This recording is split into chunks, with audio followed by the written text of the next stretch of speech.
আসসালামু আলাইকুম। প্রস্তাবনা পাস এমপিও শতকরা হারে উৎসব ভাতা ও জাতীয়করণ প্রস্তাবনা পাস করা হয়েছে।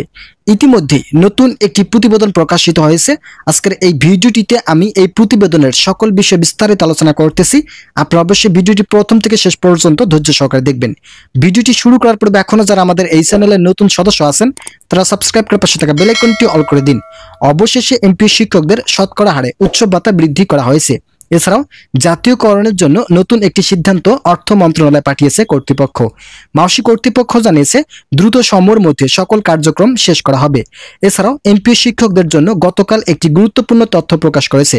তা হলো বেসরকারি শিক্ষা প্রতিষ্ঠানে কর্মরত এমপিওভুক্ত শিক্ষক কর্মচারীদের উৎসব ভাতা বৃদ্ধির প্রস্তাব এখনো অর্থ মন্ত্রণালয়ে পাঠানো হয়নি।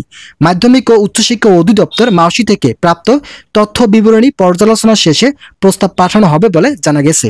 ভিডিওটি চলাকালীন সময় আপনাদের কাছে বিনীতভাবে রিকোয়েস্ট করতেছি, আপনারা যারা এখন আমাদের এই চ্যানেলের নতুন সদস্য আছেন তারা সাবস্ক্রাইব করে পাশে থাকা বেল আইকনটি অল করে দিন। বুধবার 17 সেপ্টেম্বর শিক্ষা মন্ত্রণালয়ের মাধ্যমিক ও উচ্চশিক্ষা বিভাগের এক কর্মকর্তা দ্য ডেইলি ক্যাম্পাসকে বলেন, শতাংশ হারে বাড়ি ভাড়ার বিষয়টি আমরা যাচাই করছি। এই কাজ শেষ করতে কিছু সময় লাগবে। আমরা চেষ্টা করছি দ্রুত পর্যালোচনা শেষে অর্থ মন্ত্রণালয়ে প্রস্তাব পাঠাতে। শিক্ষকরা শতাংশ হারে বাড়ি ভাড়া পাবেন। মাদ্রাসা ও কারিগরি শিক্ষকদের প্রস্তাব একই সঙ্গে পাঠানো হবে কিনা এমন প্রশ্নের জবাবে শিক্ষকদের ওই কর্মকর্তা বলেন, মাদ্রাসা ও কারিগরি শিক্ষকদের প্রস্তাব কারিগরি ও মাদ্রাসা শিক্ষা বিভাগে পাঠাবে। আমরা কেবল স্কুল কলেজের শিক্ষকদের প্রস্তাব পাঠাবো। গত 4 সেপ্টেম্বর শিক্ষক কর্মচারীদের বাড়ি ভাড়া শতাংশ হারে দিতে কত টাকা প্রয়োজন সে সংক্রান্ত তথ্য বিবরণী শিক্ষা মন্ত্রণালয় পাঠায় মাউসি। আর্থিক বিবরণীর তথ্য অনুযায়ী শিক্ষক কর্মচারীদের 20% হারে বাড়ি ভাড়া দিতে বছরে 2351 কোটি 95 লক্ষ টাকার প্রয়োজন। সেই হিসাবে প্রতি মাসে 196 কোটি টাকা লাগবে। 15% হারে এক বছরে বাড়ি ভাড়া দিতে 1727 কোটি 67 লক্ষ টাকা লাগবে। সেই হিসাবে প্রতি মাসে 143 কোটি 97 লাখ টাকার মতো লাগবে। ভিডিওটির এই মুহূর্ত পর্যন্ত এসো যারা যারা এখন আমাদের এই চ্যানেলটি সাবস্ক্রাইব করেননি তারা অবশ্যই চ্যানেলটি সাবস্ক্রাইব করে পাশে থাকা বেল আইকনটি অল করে দিন। 10% হারে এক বছরে বাড়ি ভাড়া দিতে 1264 কোটি 23 লাখ টাকা লাগবে। সেই হিসাবে প্রতি মাসে 105 কোটি 35 লক্ষ টাকা লাগবে।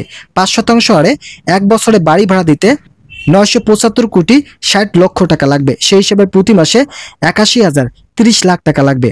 তথ্য বিবরণীতে বলা হয়, বেসরকারি শিক্ষা প্রতিষ্ঠানে এমপিওভুক্ত শিক্ষক কর্মচারীদের বাড়ি ভাড়া শতকরা হারে দেওয়ার বিষয়ে সিদ্ধান্ত গ্রহণের জন্য মূল বেতনের শতাংশ 20% ন্যূনতম 3,000 এবং শতকরা 15% ন্যূনতম 2,000, 10% ন্যূনতম 2,000, এছাড়া 5% ন্যূনতম 2,000 হারে বাড়ি ভাড়া মাসিক ও বাৎসরিক আর্থিক সংশ্লেষণের বিবরণী টেবিল আকারে উপস্থাপন করা হলো।